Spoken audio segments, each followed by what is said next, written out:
Hey everyone, स्वागत है आप सभी का आपके अपने YouTube channel let's start now में। दोस्तों, आज हम करने वाले हैं स्ट्रक्चर ऑफ एटम के पार्ट 3 को। तो चलिए बिना किसी देरी के स्टार्ट कर लेते हैं, लेकिन उससे पहले वीडियो को लाइक कर लीजिए और चैनल को सब्सक्राइब कर दीजिए। यार, आप लोग जो है ना वीडियो को लाइक बिल्कुल नहीं करते हो। सारी चीज़ें मैं क्लियर करा देता हूँ आपको, लेकिन फिर भी आप जो है लाइक नहीं करते हो। तो वीडियो को लाइक करना बहुत ज़्यादा जरूरी है, तो लाइक जरूर कर दिया करो, ठीक है। चलिए फटाफट से देख लेते हैं क्या क्या चीज़ें हमने अब से पहले की हैं पार्ट फर्स्ट और पार्ट सेकंड में। पार्ट फर्स्ट में हमने पढ़ा था कि कणाद ऋषि के द्वारा जो परमाणु मॉडल दिया गया था, उसके बाद डाल्टन के द्वारा जो परमाणु मॉडल दिया गया, उस परमाणु मॉडल में क्या क्या पोस्टुलेट बताए गए थे परमाणु के बारे में। परमाणु कैसा होता है, क्या होता है, किस तरीके की व्यवस्था रहती है और क्या क्या कमियां वहां पर डाल्टन के नियम में रही। उन कमियों को दूर करने के लिए जे थॉमसन ने क्या क्या प्रयोग किए, ठीक है। कैथोड रे नली का प्रयोग, उसके बाद एनोड रे नली का प्रयोग, फिर मिलिकन्स का तेल बूंद प्रयोग किया हमने। इलेक्ट्रॉन और प्रोटॉन की खोज हुई तो जे थॉमसन का मॉडल हमने पढ़ा था, जो कि तरबूज मॉडल भी था। तरबूज मॉडल समझ रहे हो ना, जिस तरीके से मतलब तरबूज में काले बीज धसे रहते हैं, उसी तरीके से परमाणु में इलेक्ट्रॉन धसे रहते हैं। और परमाणु क्या है? धनात्मक आवेश का एक गोला। ये जे थॉमसन का मॉडल था, लेकिन इसमें कुछ कमियां रह गई थी।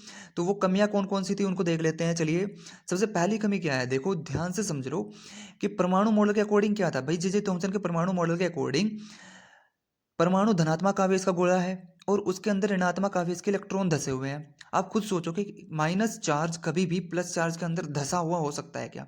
ठीक है। और अगर वो धसा हुआ है तो मतलब कांटेक्ट में है। कांटेक्ट में माइनस और प्लस चार्ज कैसे रह सकता है? नहीं रह सकता है।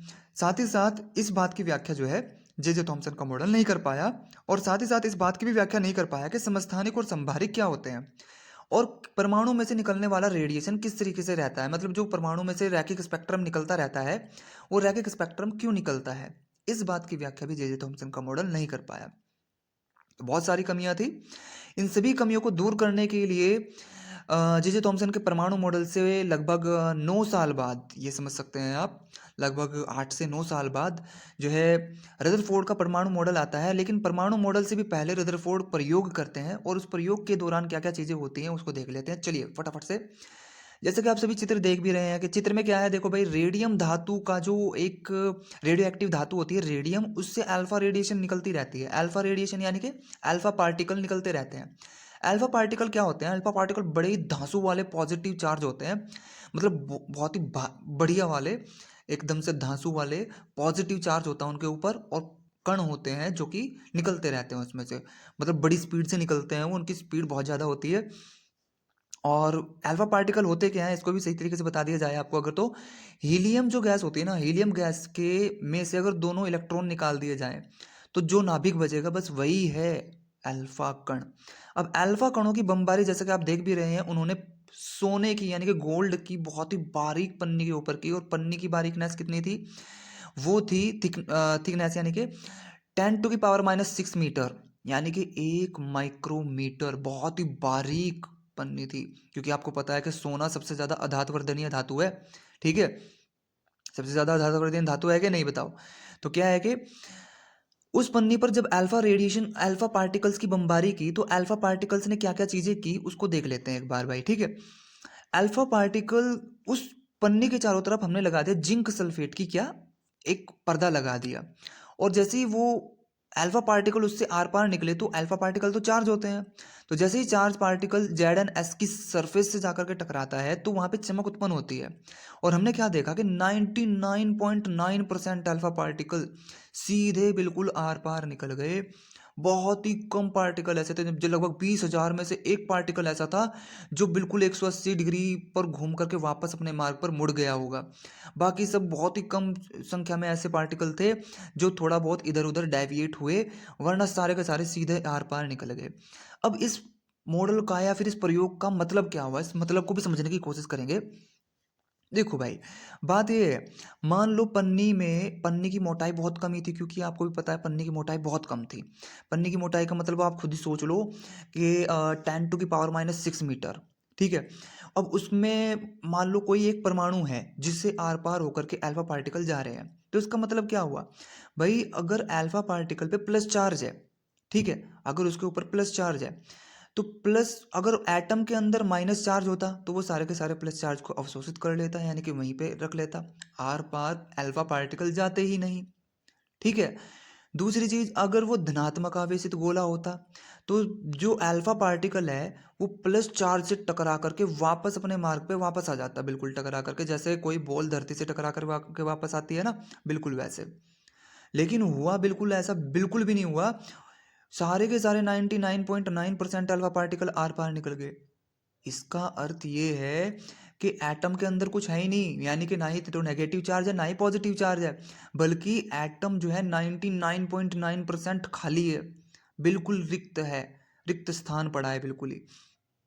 और चूंकि 20,000 में से एक पार्टिकल ऐसा भी रहा जो वापस आया, तो हम ये मान सकते हैं कि अल्फा पार्टिकल को वापस भेज दिया बहुत ही ज़्यादा स्टेबल और प्लस चार्ज किसी भी एटम के बिल्कुल मध्य में होता है, और उसको नाम दिया गया नाभिक। तो नाभिक की खोज किसने की थी? रदरफोर्ड ने। इस बात का ध्यान रखेंगे, ठीक है। और इस तरीके से जो है इस मॉडल से जो आउटपुट लिए गए, उन आउटपुट्स को किस तरीके से रखा और एक उन आउटपुट्स को एक मॉडल बना करके रदरफोर्ड ने प्रस्तुत किया, जिसको हम कहते हैं रदरफोर्ड का परमाणु मॉडल। तो रदरफोर्ड के परमाणु मॉडल के अकॉर्डिंग क्या है भाई? नाभिक जो है, यानी कि जो परमाणु होता है वो 99.9% तो बिल्कुल रिक्त होता है, खाली होता है। परमाणु के बिल्कुल बीच में अत्यंत सूक्ष्म, अत्यंत छोटा, लगभग परमाणु से 1 लाख गुना छोटा नाभिक होता है। नाभिक के अंदर धनात्मक आवेश होता है। धनात्मक आवेश के चारों तरफ इलेक्ट्रॉन बहुत तेजी के साथ घूमते रहते हैं वृत्तीय कक्षाओं में, और क्योंकि वो घूम रहे थे तो इसीलिए अल्फा पार्टिकल उन इलेक्ट्रॉनों से भी नहीं टकराए, ठीक है। क्योंकि आपने देखा होगा जब पंखा बड़ी तेजी से घूमता है ना, तो उसके आर पार चीजें निकल जाती है कि नहीं?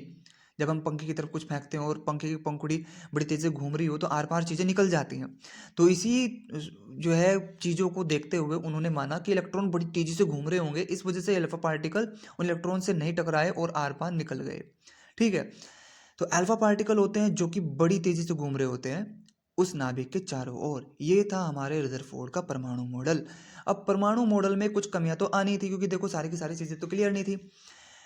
कमियां क्या क्या थी? सबसे पहले देख लेते हैं कि मैक्सवेल नाम के वैज्ञानिक के अकॉर्डिंग क्या चीजें रहती थी। मैक्सवेल नाम के वैज्ञानिक के अकॉर्डिंग क्या होता है, उन्होंने ये चीज प्रूव भी कर दी थी कि जब भी कोई चार्ज पार्टिकल चलता है तो जब वो चलता है तो उसमें से रेडिएशन निकलती है, विद्युत चुंबकीय तरंगें निकलती हैं और उसकी ऊर्जा कम होती चली जाती है।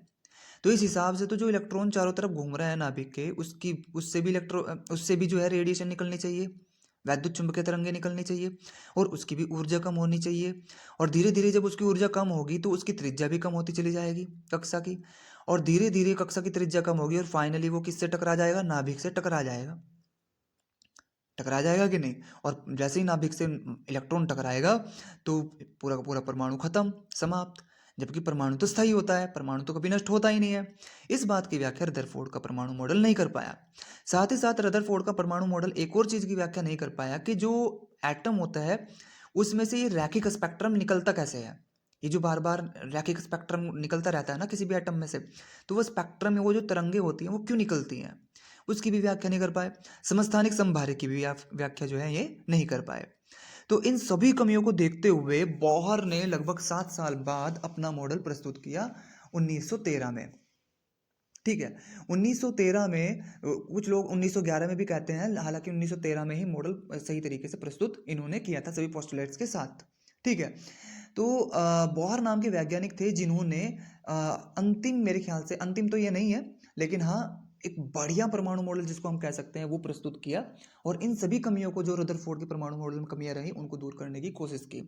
इस मॉडल में क्या क्या चीजें रही उनको भी हम देख लेते हैं। बोहर के परमाणु मॉडल में सबसे पहला पोस्टुलेट क्या था? बोहर ने देखा कि भाई जो वृत्तीय कक्षाएं हैं, ठीक है, सबसे पहले तो इस चीज़ की व्याख्या करने की कोशिश की बोहर ने। जो कमियां रदरफोर्ड में, सबसे पहली कमी क्या आई थी भाई?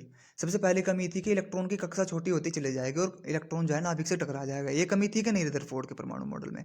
तो इसी कमी को दूर करने के लिए बोहर ने सबसे पहला पोस्टुलेट यही रखा कि भाई जो इलेक्ट्रॉन्स होते हैं ना नाभिक के चारों तरफ गोल वृत्तीय कक्षाओं में घूमते हैं, लेकिन ये जो वृत्तीय कक्षाएं होती हैं ये बंद वृत्तीय कक्षाएं होती हैं, और बंद वृत्तीय भी कक्षाएं भी किसकी? ऊर्जा की बनी हुई होती हैं ये, और इन कक्षाओं की ऊर्जा फिक्स होती है। यानी कि इनकी ऊर्जा ना ही तो बढ़ती है और ना ही घटती है। तो अगर कोई इलेक्ट्रॉन इसके अंदर चल भी रहा है तो जो रेडिएशन इसके अंदर वो छोड़ेगा उतनी ही एनर्जी वो वापस से उसमें से एब्जॉर्ब कर लेगा। तो इस वजह से इलेक्ट्रॉन की एनर्जी भी कम नहीं होती है, हालांकि वो स्पेक्ट्रम छोड़ सकता है। ठीक है, तो क्या होगा कि इलेक्ट्रॉन जो है लगातार अपनी कक्षा में घूमता रहेगा और उसकी त्रिज्या छोटी नहीं होगी। तो सबसे पहली कमी तो दूर इस तरीके से कि बोहर ने, मैं फिर से रिपीट कर रहा हूं। ठीक है भाई, जो पहला पोस्टुलेट बोहर के परमाणु मॉडल का है वो ये है कि परमाणु के नाभिक के चारों तरफ बंद वृत्तीय कक्षाएं होती हैं जो जिनको ऊर्जा स्तर कहते हैं। ये ऊर्जा स्तर होते हैं वास्तव में, ऊर्जा के बने हुए स्तर जिनकी ऊर्जा फिक्स होती है, और इनमें इलेक्ट्रॉन जब घूमता है तो वो जितनी ऊर्जा छोड़ता है उतनी ऊर्जा एब्जॉर्ब कर लेता है। इस वजह से उसकी त्रिज्या छोटी नहीं होती है और वो लगातार वृत्तीय कक्षा में घूमता रहता है और नाभिक से नहीं टकराता। दूसरा पोस्टुलेट क्या रहा? दूसरा पोस्टुलेट दूसरी कमी को दूर करने के लिए रहा। दूसरी कमी क्या थी भाई वहां पर? दूसरी कमी को भी समझेंगे। ठीक है, दूसरी कमी थी यहां पर, देखो रदरफोर्ड के परमाणु मॉडल में कि भाई वो नहीं समझा पाए कि किस तरीके से रेडिएशन निकलती है, किस तरीके से रैखिक स्पेक्ट्रम निकलता है।